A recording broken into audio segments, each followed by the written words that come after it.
Cat nih.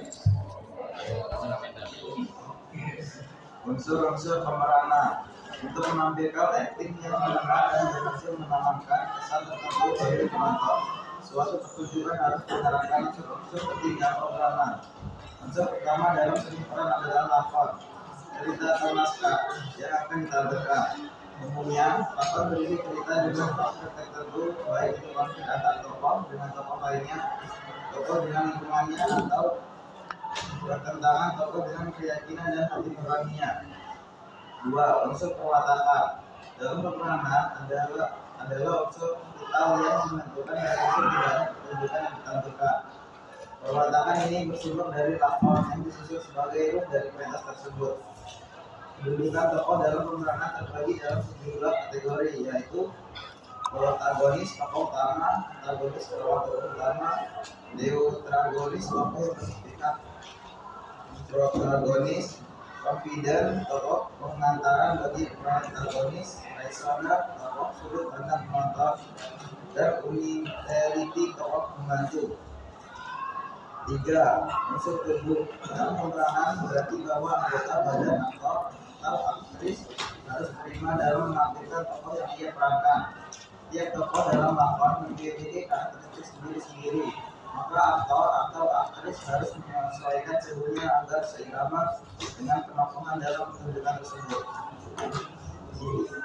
Unsur suara suara yang dikeluarkan mulut dan hidung melalui organ. Kedua itu tentang teater. Teater itu jenis pertunjukan yang menggunakan sastra yang ditulis dan diperankan, yang dipentaskan. Teater perpaduan antara seni peran, seni rupa, seni gerak, seni tari, dan seni musik. Dan untuk unsur-unsur teaternya itu ada naskah. Naskah itu yang suatu kertas yang ditulis tentang ada dialog, dialog itu sama percakapan. Terus ada pemain itu yang memainkan perannya seperti antagonis, protagonis, dan protagonis. Terus kalau penonton ya pastinya tidak mungkin juga kan ada teater tanpa adanya penonton. Dan untuk panggung teater itu ya karena memang biasanya itu di teater itu memang memerlukan sebuah panggung. Terus kalau tata lampunya itu agar lampunya itu dapat menyorot untuk sebuah tokoh yang memang lagi membaca dialog. Materi saya adalah jenis teater. Jenis teater meliputi ada 4 jenis teater. Yang pertama tradisional. Teater tradisional itu berkembang dari warisan budaya tertentu.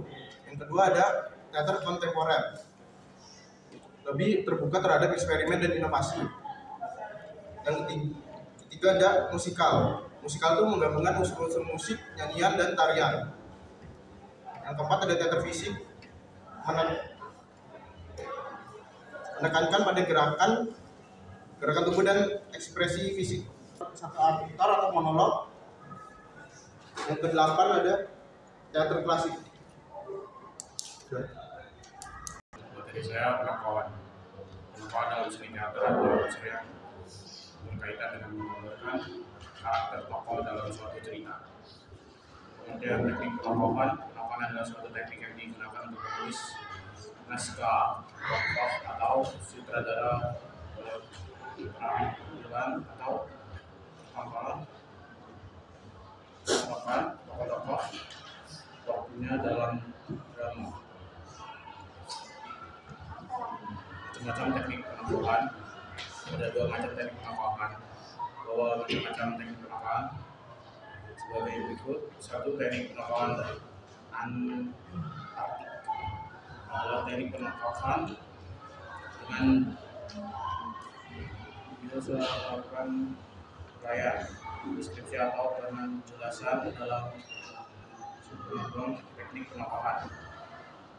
Teknik kedua, teknik dalam seni tari. Teknik penokohan dalam dramatik adalah teknik penokohan yang dibawakan secara tidak langsung. Logis adalah dimensi yang berkaitan dengan kondisi psikis dan mental dari Salah ciri-ciri seni teater. Teater modern. 1. Panggung tertata rapi dengan peralatan yang lebih banyak. 2. Umumnya dilaksanakan di gedung berbentuk. 3. Pengaturan alur cerita yang berbeda.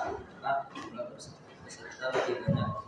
5. Tidak banyak interaksi antar pemain dan penonton. Teater tradisional 1. Menggunakan bahasa daerah. 2. Dilakukan secara improvisasi. 3. Adanya unsur nyanyian dan tarian.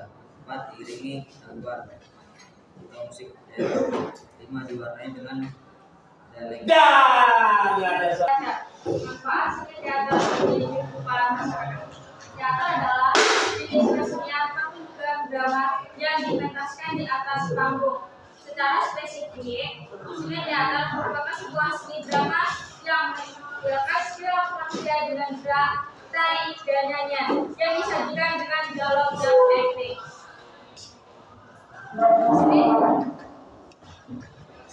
Sementara secara etimologis, kata teater dapat diartikan sebagai tempat atau gedung pertunjukan.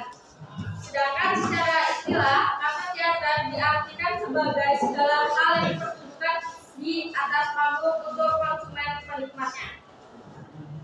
Mungkin sudah banyak yang tahu seni teater memiliki manfaat dalam kehidupan sehari-hari. Apa saja sih manfaat adanya seni teater ini?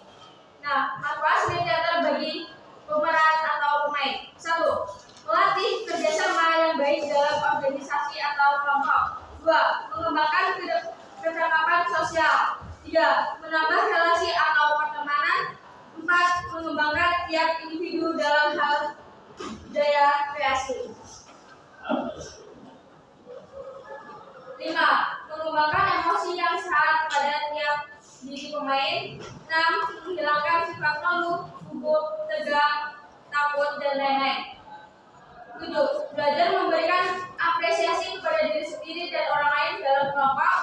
8. Melatih kepemimpinan dan kerja keras.